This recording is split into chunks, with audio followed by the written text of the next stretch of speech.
I literally have like a light in my face. All right. Well, welcome, everyone. We appreciate you joining us at the last minute for our webinar this evening. We wanted to, of course, take a little bit of time and explain what happened in the stock market today, give you an explanation of what we see going on, what we're doing in our portfolios as far as strategies, and hopefully, if we accomplish our goal, just gave you a great background and basically appease you a little bit as far as what is going on at this point, because Lord knows we've had a tremendous amount of things thrown at us in these last few weeks. Primarily yesterday, and then of course with the market sell-off today. So we are making a recording of this. We'll be sending it out to all of you that attended. That way, if you want to listen to it again or forward it off to a family member, a friend, or something along those lines, please feel free to do that. I, of course, am John Sanchez, my partner Jason Gaunt, CFP. Mr. Gaunt, we've got an interesting situation unfolding in front of us these days. We really do. Yeah, we really do. And again, clearly the tariff announcement was far greater than many had feared. I think much as we've talked about by design, the shock and awe is clearly part of the move, right? Trump wants to have a negotiating place, and oftentimes coming out with the hammer instead of just a little bit of a tiny little bat probably isn't his normal mantra, and the market's reacted pretty aggressively to it. The tough part is you've got a little bit of analysis paralysis, both from our seat, from institutional managers, as well as the street in general. It's tough to really get a good confident view of what things look like over the next 3 days, 3 months, certainly 3 years, given the potential concerns around the tariffs, right? The first step is, what does inflation look like? Is it an inflationary move, or long-term, is it deflationary? Are companies able to ingest some of these costs, or are they going to pass it all on to consumers? And then finally, how long will it take to make some of these changes in order to offset the tariff headwinds? Clearly, moving a auto manufacturing plant from Asia back to the U.S. isn't something that they're going to be able to do this weekend.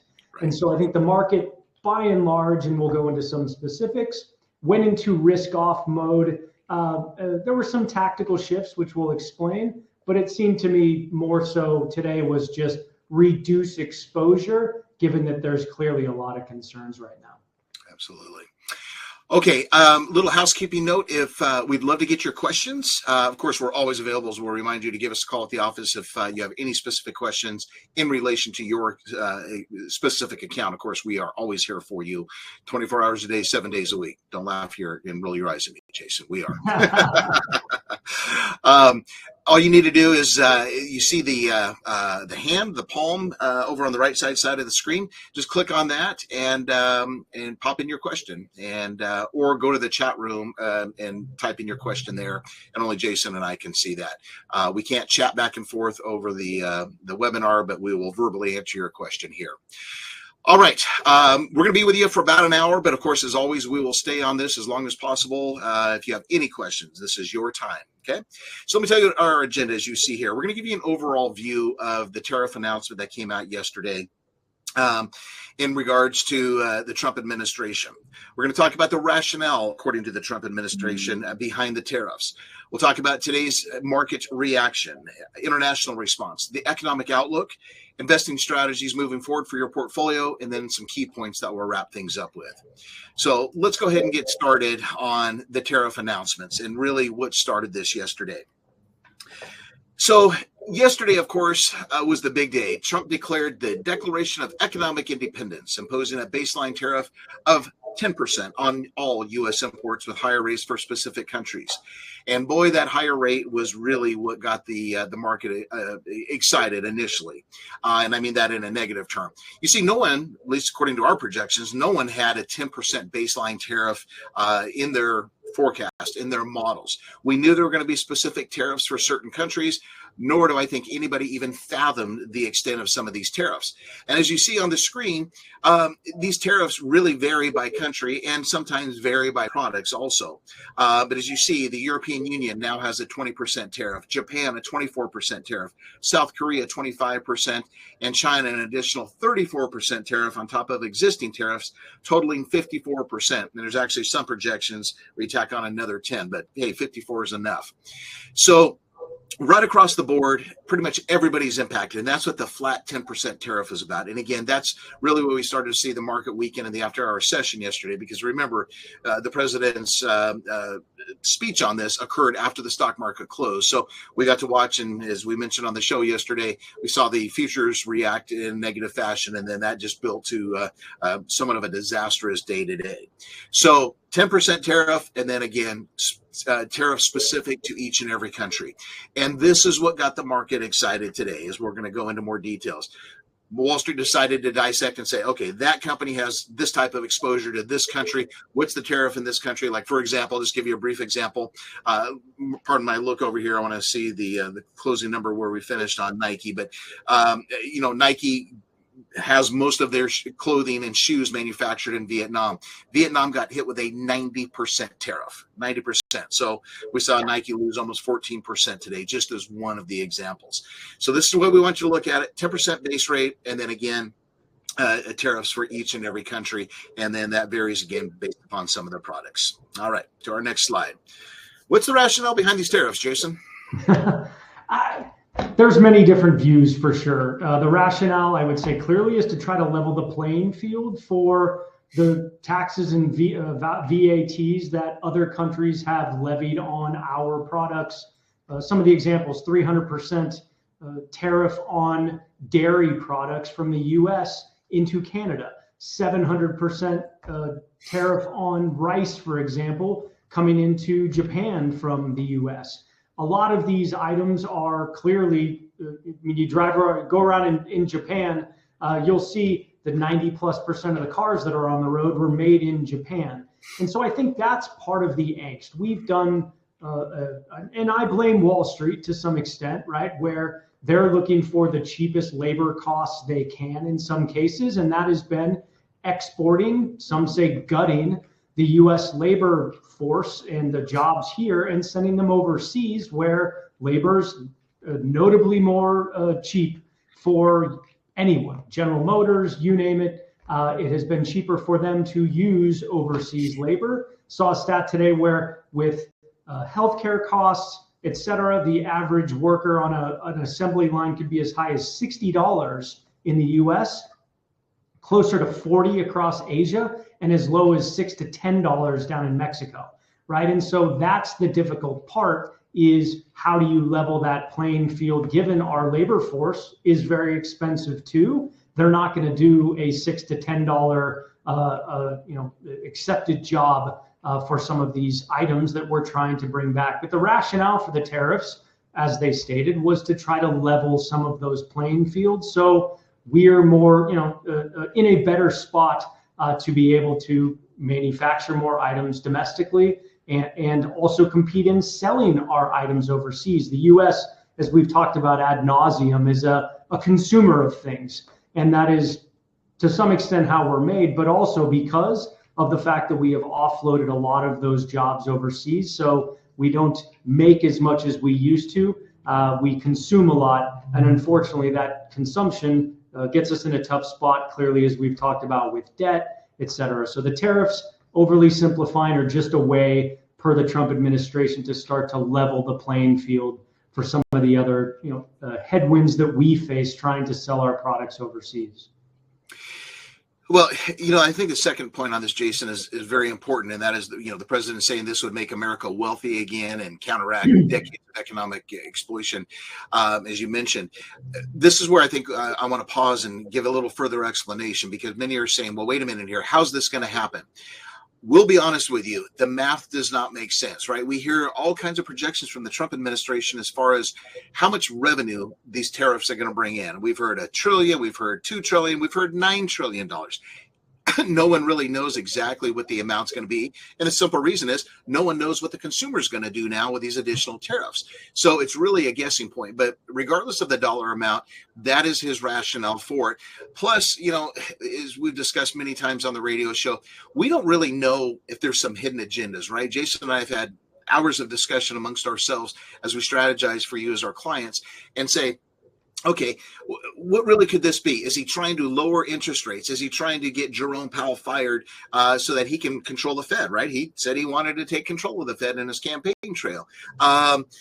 Is he trying to really, truly get a great deal on tariffs with just about everybody in the entire world? We don't really know because it changes all the time. And that's one of the challenges that we have right now. We'll think one thing is going to happen, and literally minutes or hours later, it could change. Just like today, we saw an interview with Peter Navarro of the Trump administration on CNBC right after the stock market closed, and Navarro was asked, are these tariffs, locked in place? And he said, absolutely, they're not changing, not open for negotiations. Well, President Trump about an hour later is getting on Air Force One. He goes, yeah, I'm open to negotiations, always open to negotiations. And so we think that's hopefully what eventually ends up happening is, let's just pick Vietnam as an example. They will sit down at the table with the Trump administration and say, okay, you got us, right? We can't fight you. You're the 10,000 pound gorilla. Let's negotiate this 90% tariff. And hopefully we start to hear that country after country. But before we get to that point, we've got a little bit of pain ahead of us here, because now, as we use the analogy on the radio show this evening or this afternoon, and that is now we've got two bullies, two countries fighting with one another, and the egos are bruised, right? And so who's going to budge first? Is it going to be the U.S.? Is it going to be this other country, European Union, Japan, whoever it may be? I think ultimately we win because, again, we're the big 10,000 pound gorilla in the room.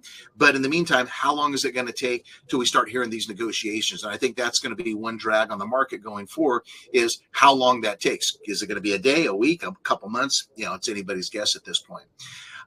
Jason, if you don't mind, I want to give just a little bit of a real simplistic example of a tariff, because I don't know about you, but I still get a lot of questions.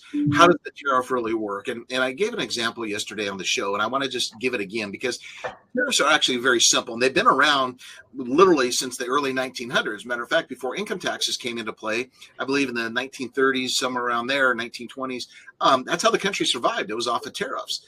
And so they've been around, and that's one thing that they're saying about the president. He's going back to these early 1900 days and trying to mimic the amount of money the country brought in with these tariffs. So here's an example of how tariffs work. Okay, let's say that I'm a manufacturer of I'm just going to pick a phone, right? A $100 phone.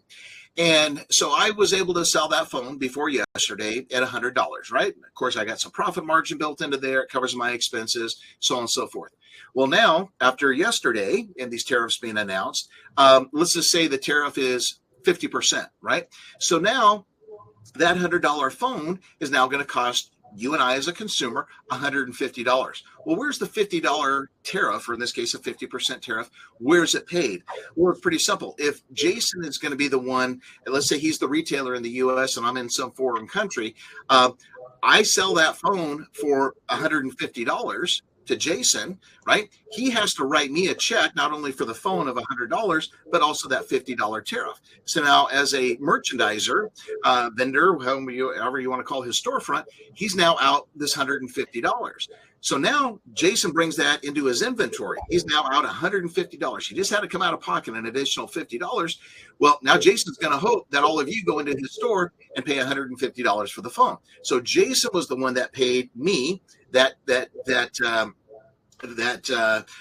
extra $50, and of course I have to pay the U.S. government, and they put it in their coffers, and who knows where that money is going to go? Is it going to pay down debt? We don't know exactly where the tariff revenue is going to go. So the problem is, back to Jason, is he now is out $150. He's used up a lot of capital. It's cost of money. Probably had to go borrow it, and now he's concerned whether the consumer, you and I, would go, or all of you in this example, would go into a store and pay the $150 for that phone. The fear of Wall Street is they won't do it. Consumers stretch to the maximum, right? We have credit card defaults rising. Auto loans default rising, mortgages are starting to come into default. The consumer is stretched at this point, and now you throw these additional tariff costs on. What's the consumer going to do? And that really, folks, is as simple as this whole thing of what we experienced in the sell-off in the market today. Will the consumer pay these higher prices? And many economists on Wall Street and strategists and traders are basically concerned that they won't. And that is part of why the view is that they could potentially long-term be deflationary, because consumption will ebb. And that has been part of the inflation story. As we talked about, 80% of domestic or GDP, for example, is consumption. And so in order to get inflation down, we need to stop buying things. We need to create angst, which is sort of our opinion, is the high tariffs and the confusion are intentional, right? And yes, it could help level the playing field against some of our trading partners, but also gives domestic consumers, domestic producers, the little bit of putback. They're sort of confused as to what they want to spend their money on. I was joking this morning about, I can't even fathom being the head of Costco right now as to what do you order, who's going to buy it, what are the tariffs, what are the costs going to be, how do we pay them, should we pay them, are they going to change? That is pervasive across industry right now. And again, part of why the concern is you slow it long enough, you will tip things into a recession being psychological by and large. But again, it is real. And that just is a slowdown in the economy, which then can have a bit of the function and reaction that we saw today, where consumer staples, utilities, some of the items that folks would need to use in a slowdown, while you saw selling in the more consumptionary, consumer discretionary technology as a source of funds. It was a pivot, it was quick, but time will tell whether that's the right answer, because there's a lot of just confluences of narrative right now. Nobody knows how long this is going to last. And I think that's the toughest part, to John's point, that all of us are dealing with right now. Right. Absolutely. Let's touch on the word in recession, Jason, that you just mentioned. And I'm going to throw in the other word, which, of course, everyone's concerned with, which is stagflation. Remember, a recession, as we discussed a few nights ago on the show, please pick up our podcast if you missed it. 2 consecutive quarters of GDP decline, right? So a slowing in the economy, as Jason mentioned. But there's other definitions, which we always joke. They will never tell us, that this organization that actually tracks the data, they will never tell us we're in a recession, usually until months, literally months, sometimes 6 months after it actually happens. I don't know if that's intentional or whatever the reason is, but there's a very good probability we're going to go into recession. Again, the consumer's in shock right now, and therefore Wall Street's in shock. Stagflation, well, any of you that are 60 plus, you remember the long lines when in the 70s for the fuel pumps, right? Gasoline was through the roof, et cetera. It was rationed. That's stagflation. That means the economy stagnates and inflation goes up. That's a nasty combination. That one, it's just now starting to be talked about and concerned with. I think the first step would be a recession, and then we potentially could have stagflation. Again, assuming these tariffs last for any length of time. So again, that's something that we're watching. Again, it's all coming down to what is the strength of the consumer? How resilient is the consumer going to be?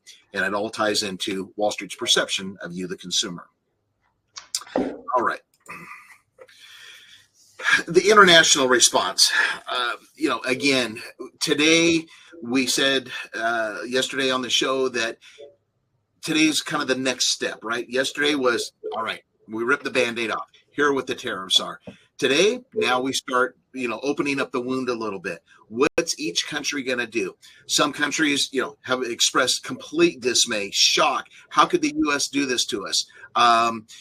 We didn't see a lot of retaliatory tariffs announced today. Got a little bit out of the EU. We got a little bit out of, a few other smaller countries.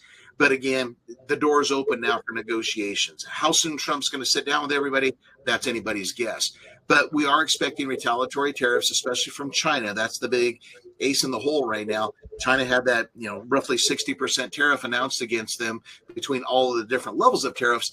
And my fear is, and I know yours probably is too, Jason, if China comes out and goes, great, we're going to do 60% against you, that's going to create significant market weakness in our opinion. So hopefully, again, you're going to hear me use this term, calmer heads will prevail and everybody can get to the table now that the Band-Aid's ripped off. European Union and Canada, they've indicated that they may impose some counter tariffs. Again, you got to remember, we already have some tariffs announced by Canada. That was a few weeks ago. So there's already some tariffs out there. Again, bottom line, no one is going to win from the tariffs. I think, Jason, the best case scenario that we can get to, and I don't think this is going to happen, but I'm just going to throw it out there. If we can just get to a flat 10% tariff, I think the market can absorb it, Wall Street can absorb it, and everyone kind of walks away from the table happy. But that's being very, very optimistic. But in my mind, I think that's one of the best case scenarios. But again, I don't put a lot of probability into it. Yeah, I mean, again, it's going to take some time. This happened in a day, and that's that's why it keeps going back to why, of the opinion, this is more of a shock and awe campaign than something that ultimately is going to be long-lived.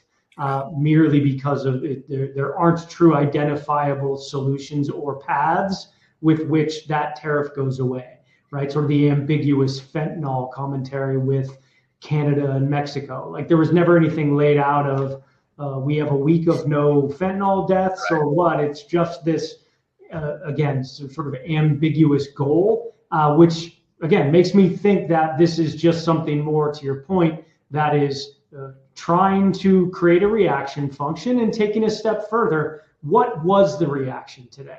We had treasury rates that moved down 10 to 20 basis points, depending on where you're looking.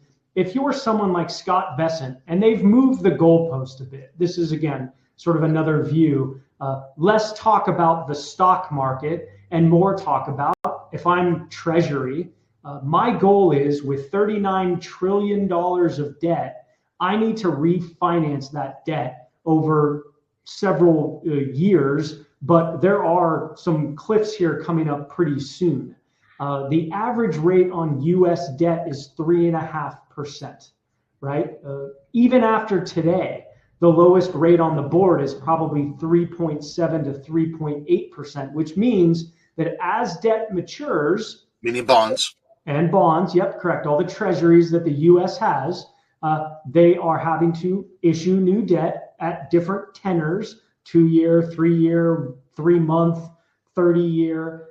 They're trying to roll out that debt, called terming out that debt. Well, if the average rate's 3.5%, and there isn't a spot on the board right now that doesn't increase our debt cost, as in going from 3.5% to 3.8, 3.94%, they're in a tough spot, right? So in order to get the debt cost down, as well as hopefully the view, again, their view, that tariffs are going to bring all of this income and help alleviate some of the debt, that also takes time.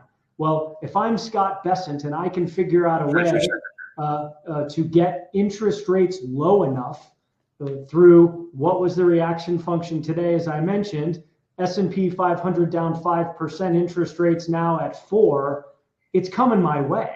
Like we're getting to some extent, unfortunately, on the back of those invested in the markets, but a diversified portfolio owns bonds, it owns other things, and we'll get into that later. But that's also part of their goal. They have a debt burden. That is what his job is to alleviate and or kick said can down the road, and hopefully the can's getting smaller if we can fix the budget. But there's a lot of cross currents, right? This isn't just a I hate you, you hate me. There's a lot of things that they're trying to solve simultaneously, and this is just another at least wrinkle in things.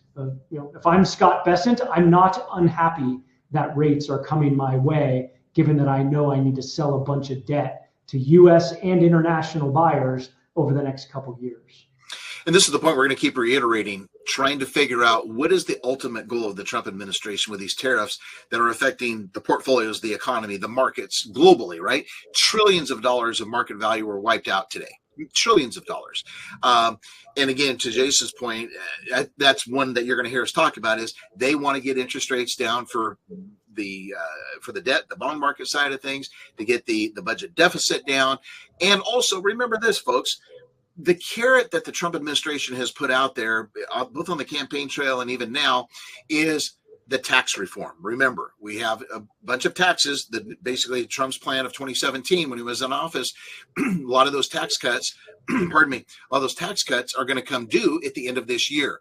He, of course, is going to start working diligently. They're already doing it behind the scenes and try to get new tax reform passed. He has to pay for it somewhere. If he lowers our income taxes and corporate taxes and so on and so forth, he's got to pay for it. And again, it all comes down to how's the government going to generate revenue? Well, tariffs are number one. And of course, lower interest payments on the bond and on the various debts. That's the other way. So keep that in mind as we go through this. What is the real reason? That's what you should be asking yourself. What is the real reason that he's trying to do this? Okay. Now, the economic outlook side of things. Economists warned that the prolonged trade tensions could slow economic growth and increase recession risk. So let's stop on that one. Absolutely. We touched on the recession risk side of things. Stagflation, as we also threw out that term. Bottom line, an economic slowdown. I mean, the cards are lining up perfectly for an economic slowdown, especially if the decline in the stock market continues for any length of time. We're all human beings. If we see our 401ks, our investment accounts, and so on and so forth going down in value, what's the first thing we do? We're like an octopus. We're going to contract and bring in our tentacles. We're not going to go out and spend. So that feeds into the recession theory.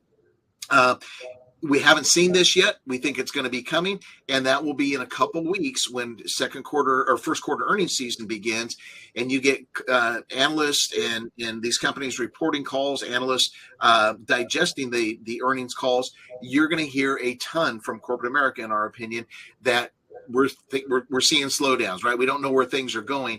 And then the next shoe to fall would be we're announcing layoffs. We're already starting to see some of that. We've got some Challenger Gray data that showed that starting to happen. I think it was this morning, I believe it was. But you start getting, XYZ company, we're going to slow down. We're not going to build this new factory. We just had Microsoft come out in the last 24 hours and say they're going to slow down or even stop building some of the server farms that they talked about doing before. So be prepared for that. You're going to start hearing corporate America saying we're slowing down because remember, if you're sitting in the C-suite of a publicly traded company, you don't know, you and your board, you don't know where things are going. You don't know how much your bottom line is going to get hit. So therefore, what do? As owners of a business, we all think the same way, whether you're a big or small business, and that is first thing you do, you cut expenses. What's the biggest expense for most businesses? It's labor. So don't be surprised if we start to see labor, being announced and talked about a lot as far as a reduction. That creates layoffs and so on and so forth. Luckily, in the past, when that's happened, people were able to find new jobs. Hopefully that happens again. We know a lot of government workers, of course, unfortunately have lost their jobs. So we're watching the labor component very closely. Let's talk about the sector relying on international supply chain, Jason, because this is a very interesting area. Yeah, and that's clearly one of the areas that they're trying to attack. And unfortunately, again, I said I blame Wall Street, right? And I've done it for 25 years. So people who buy stocks, if you invest in something, ultimately you're looking for earnings growth. You're looking for the company to come up with ways to produce a product and grow earnings. Well, to John's point, labor cost is always something that is incredibly expensive, and other input costs, steel, minerals, all those sorts of things are parts of the pie. Well, whether it's tariffs that have potentially created non-competitive situations, which I'm sure is very much the case, but also the cost of labor domestically, our wages are at different levels than other countries. And so to some extent, there's a little bit of a falsehood in saying they're screwing us where they have a lower income for their labor force. Therefore, they're able to produce widgets or produce items at a lower cost for US companies. And that's why they've moved things overseas. And it takes a long time for that to come back. You've seen some pre-buying. There's definitely been some inventory building. We've seen it in the data over the last couple months, really since the start of the year, because Trump didn't, pull this out of left field. This was talked about on the campaign trail, et cetera. Companies have been positioning themselves to some extent around where possible. It's not like Ford down the street here's stacking cars on top of each other because they want to have them before something changes. But a lot of companies have pulled forward inventory.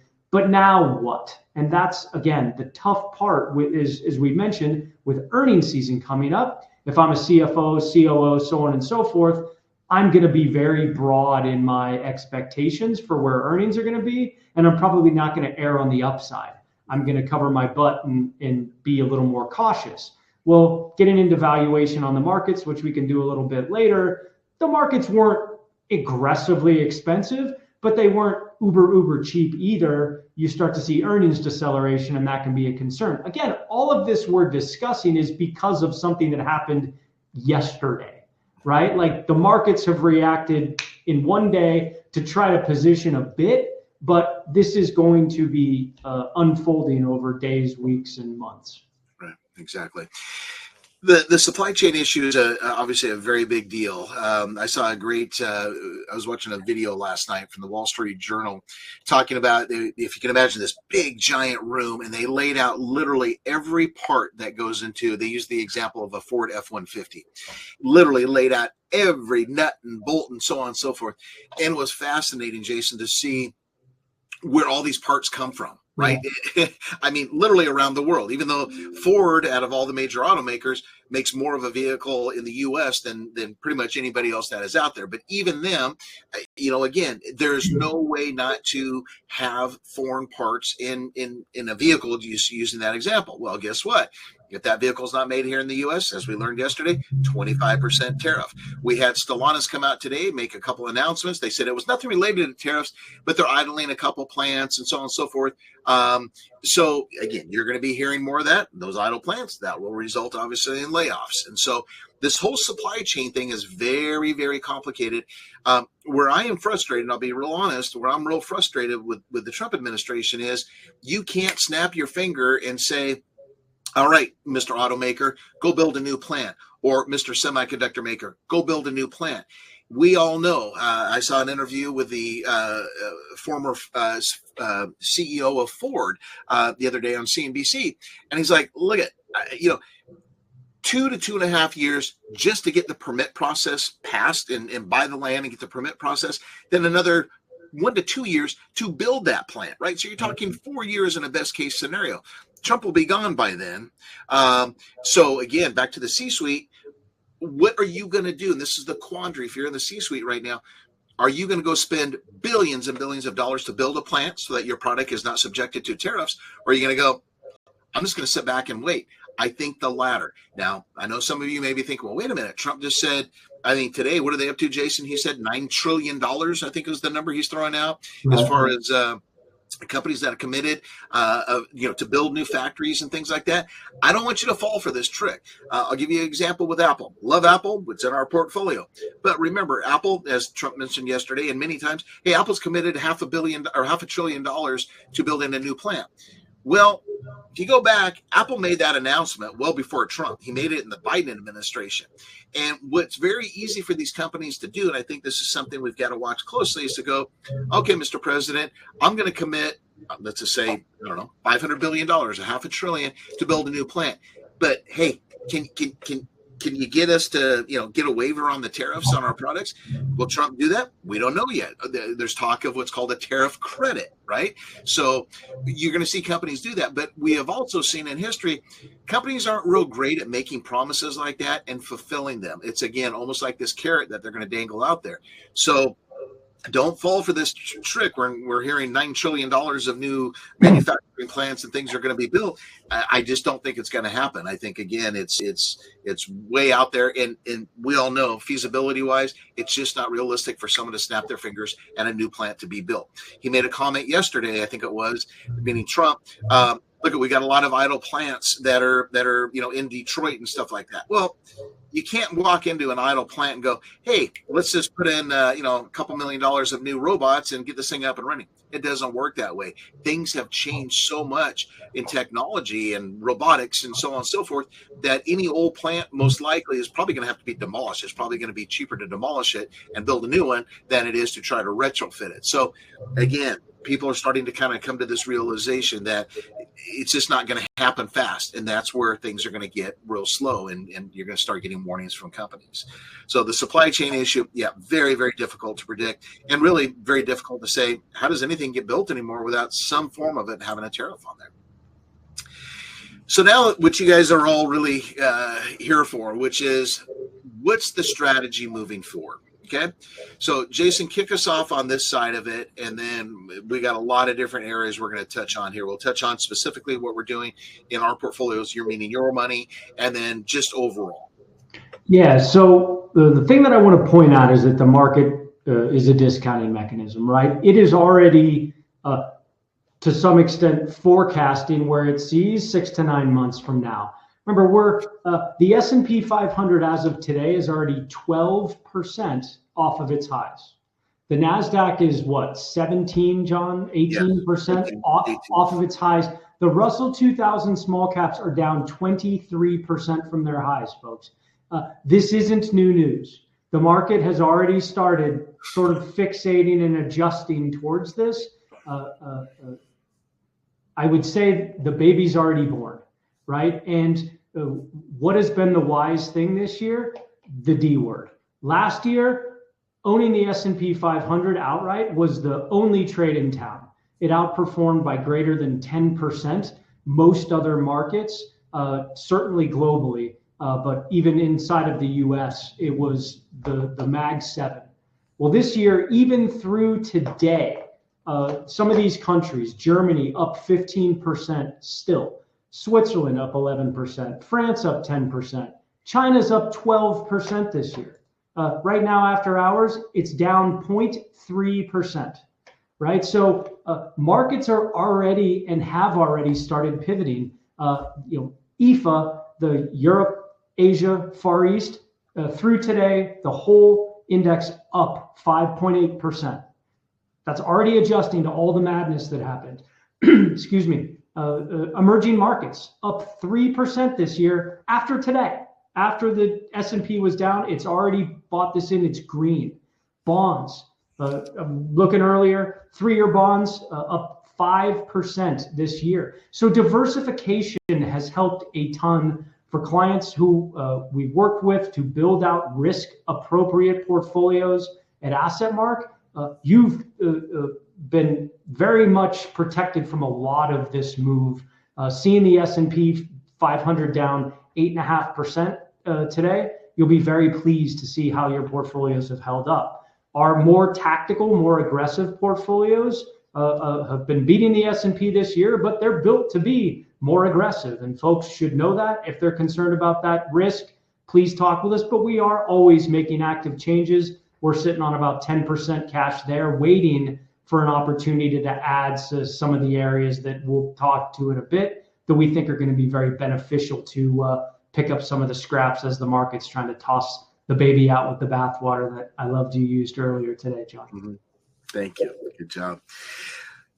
Okay, so diversification, right? And remember, diversification is not owning 20 different stocks or 20 different ETFs. It's in different areas. And I love the point you brought up, Jason, in regards to a diversified portfolio has underperformed the S&P 500 for a number of years. But 15. But not anymore, right? Finally, it's coming home to roost. For those of you that have money in a 401k, this is where probably some of your largest sums of money is located.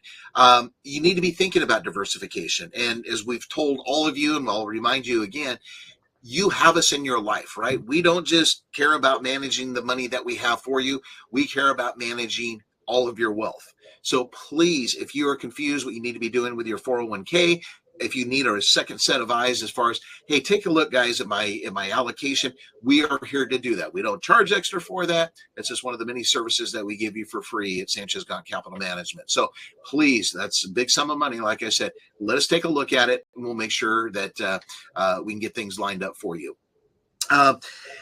The international side, that's interesting. It's held up. I don't know if it's going to hold up, honestly, going forward, because again, if these tariffs continue, how can these markets, Jason, hold up, right? That's something that you and I discuss a lot.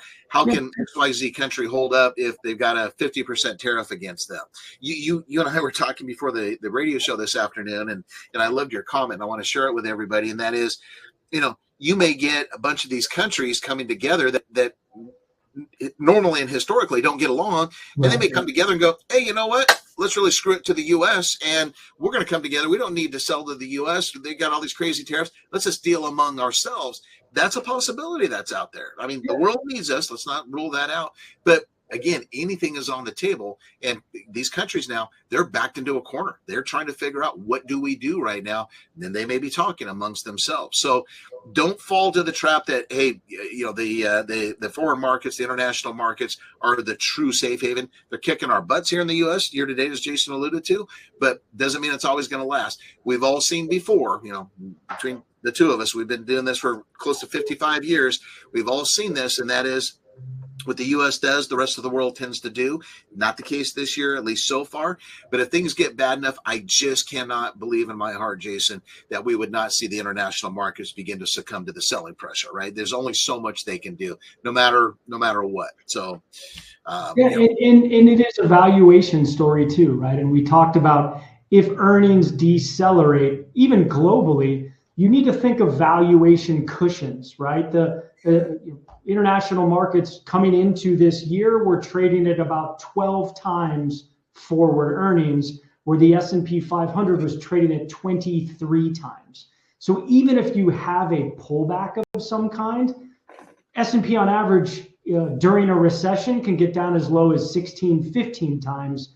Well, if Europe's already at 12, it could go down, but it's got a lot, probably a lot shorter of a fall than our markets would. And then again, to your point, I think there's going to be, and I'm not pushing for like BRICS and where they have this special currency that they're all working on. I still think the dollar is going to keep its reserve currency status. And again, that's part of the issue too with our debt.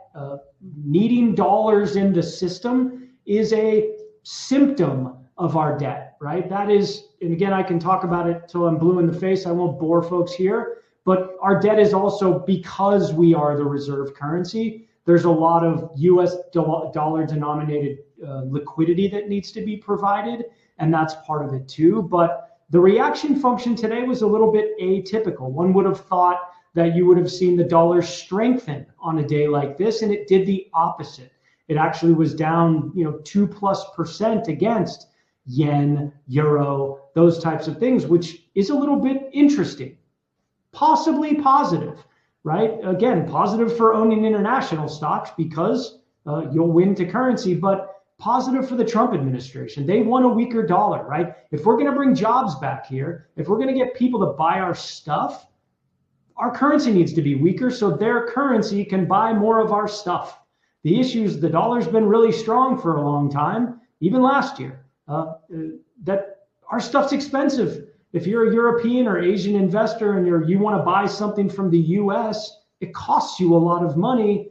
A weaker dollar, ironically, everyone wants a weaker currency. They don't want Argentina, Venezuela weak, but they want it to be relative weak because you'll get European travelers. Unfortunately, not now because everyone's boycotting our country for travel. But theoretically, that is something that would bring people into and also want to buy our stuff. So weaker dollar, all things equal, could be beneficial for our side of the trade. Absolutely. All right. Great currency analogy. And again, folks, that's a really deep subject. We don't need you to get bored and go to sleep on us on that. Back here, class. Yeah, that's what you have us for. Yeah, exactly. All right. The next thing, what do we do moving forward? Well, we always try to own quality, whether it's individual stocks, whether it's quality ETFs, bonds, bond funds, whatever the case is, right? Quality is key. Unfortunately, today, quality did not matter, right? You saw, pick your favorite quality company, and it probably sold off today. Mm-hmm. There were some pockets of strength, as we mentioned at the beginning of the webinar, the area like utilities, pharmaceuticals, things, again, what we think is going to happen is things that are not subjected to tariffs that's going to kind of be the lifeline, at least temporarily, until again we get something positive out of the Trump administration. So we always say, this is the time when it hurts like, excuse my language, when it hurts like hell to buy. This is when you need to be buying. If what we would love to see from every single one of you, and we know a lot of you are sitting on a lot of cash. Maybe you sold a home, maybe you refinanced, whatever the case is, you tuck some money into a 4% savings account. We're going to ask a favor of you, and that is this.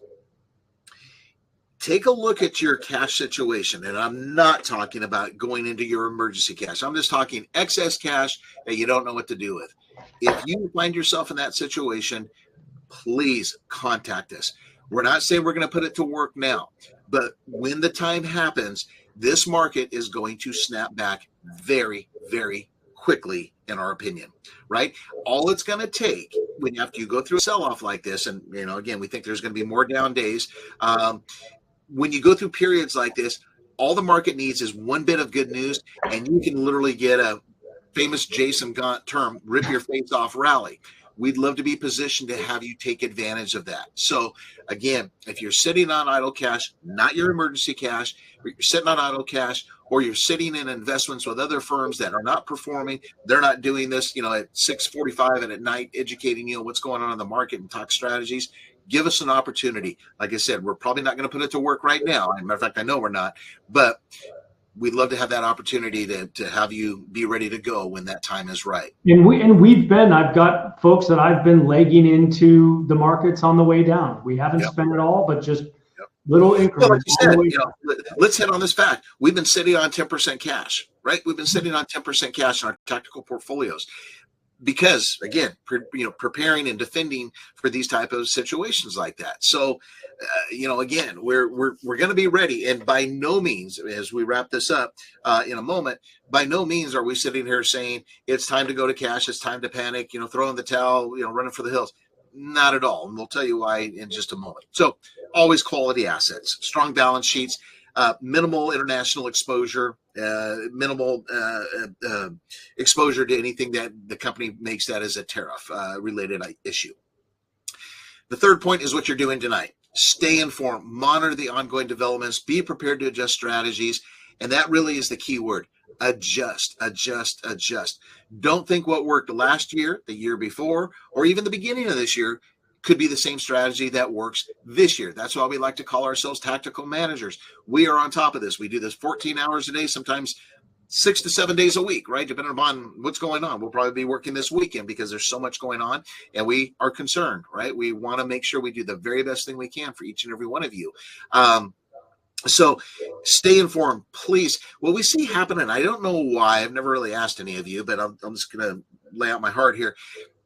People listen to the show for years upon years. All right. We hear it all the time. Hey, I've listened to you for years and finally something happened. We want to become a client of yours. Then they tend to stop listening to the show. Now, I think on the bright side, it's because they know that Jason and I and our team, there's many people behind us, not just Jason and I, that our team, that we're on top of things, which we are. That's what you're paying us to do. But you stop listening to the show or the podcast. This is not the time to do that. Take time out of your day, listen to our show from 3 to 4 p.m. each and every day. And I know life is busy and it's, the kind of middle of the day type of scenario, but our podcast is available on iTunes, on Spotify, Google, you name it. Just search the John Sanchez Show and we will pop up. We have hundreds upon hundreds of shows, years and years of shows that are on that podcast. But each and every day that show is posted a few minutes after 4 o'clock. And so listen to what we talk about, listen to what we see, listen to our opinions, so on and so forth. And, just stay informed because we all know this. None of us are, spring chickens. We all know that as life has gone on and we've gained maturity and got a few gray hairs, the more we are informed about something, the more we are educated, the better understanding we have. That's why we spend so much time with all of you when we're brand new clients. We want you to be knowledgeable. We want you to be informed. Frankly, from a selfish standpoint, it makes our job a lot easier. That's why we try to have so much communication with you, and we do the radio show and the stock updates every single day. We want you to be informed and understand what's going on. And then come in and sit down with us as far as your specific situation. So Right, Jason. The education is paramount, and again, you can listen to the podcast anytime. We do a great roundup at the end of the week and kind of culminate everything. But right now, you need to be listening every day, every single day, because there's so much going on at this time. Yeah, and I think also too, just as we wind down, you guys are all clients, right? We're here if you have any questions about anything. If you're concerned, we respond quickly. Yes. Right. It's not something where you have to wait days and weeks. I often say I scare people how quick we get back to you because we care. We're paying attention. And if you have concerns, you're worried about something, you want to make changes, give me a ring. Give John a call. Email us. Our website has a book an appointment right there. If you want to, don't need something right this minute, we can get something set up. So that we're always here. And I mean, I had 2 people today refer friends to us as well. That's helpful too. Yes. If it means a lot to us when you refer us to your friends. Biggest compliment you could ever give. It's massive. It means a ton to us. And if there's anything that you think we can do better, please tell me. I would love to know.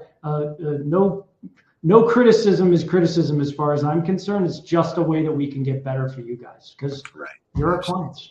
Yeah, we're here for you. We don't exist without you, and we want to do everything we can to get you through these tough times like we have for years upon years. We are here. We're not hiding.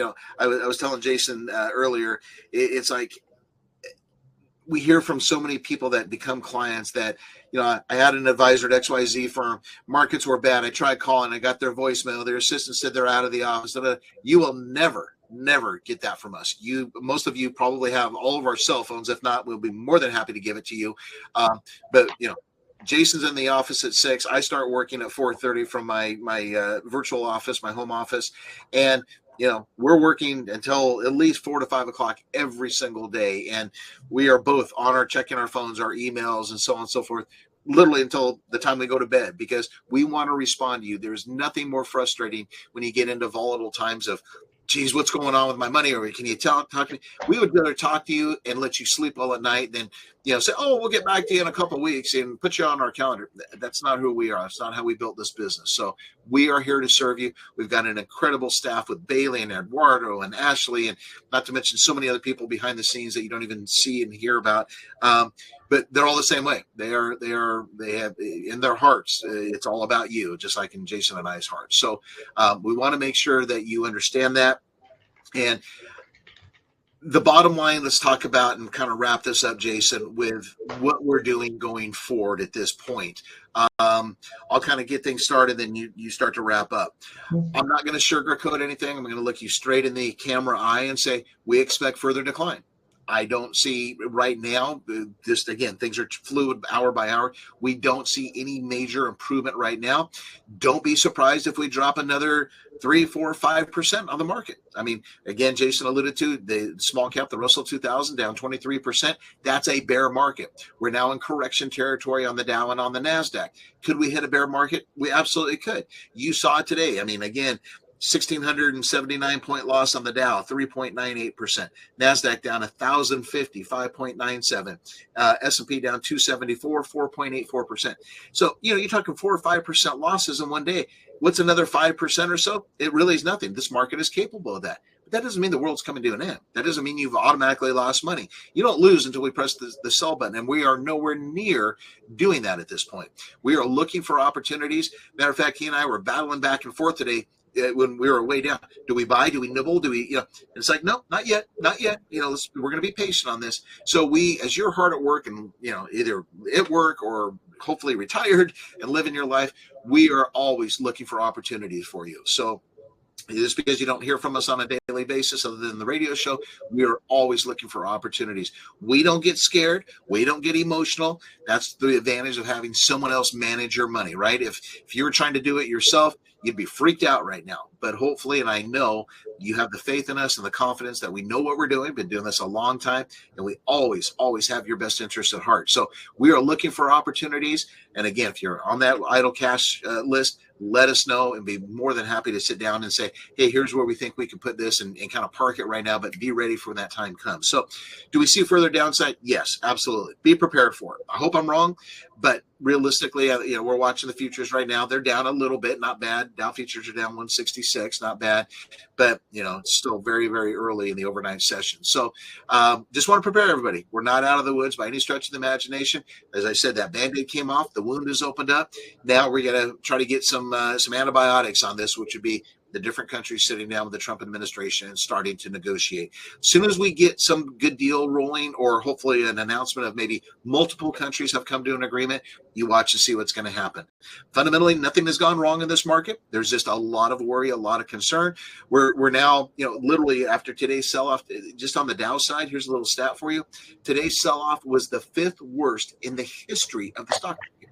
That's how quickly things can happen. That's what you have us for. Do not panic. If you are concerned or not passing the sleep test, call us. We want to talk to you. We don't want you to be nervous or upset. We want you to be knowledgeable and educated. And again, we're going to do everything we can to communicate with you what our strategies are and so on and so forth. Jason, go ahead and wrap us up there. Yeah, to take another lens at it too, the fact that today's sell-off was the 5th largest, right?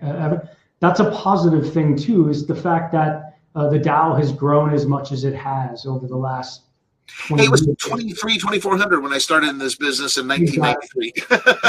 And it's 40,000 plus now. and again, commentary around folks who say, we should be in a ton of cash right now. The S&P 500 was down 3% coming into yesterday.